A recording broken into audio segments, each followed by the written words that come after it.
விளங்குகிறாய்.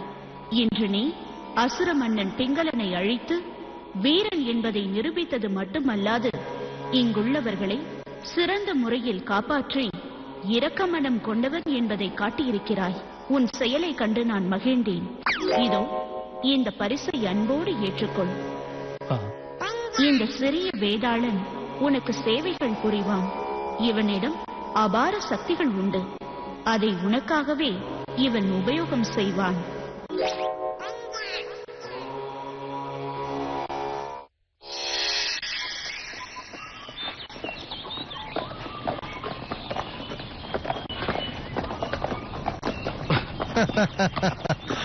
பரவாயில்லையே குட்டி வேதாளமே, உன்னால பறக்க கூட முடியுது. ஆமா மகாராஜா, என்னால எல்லாம் செய்ய முடியும்.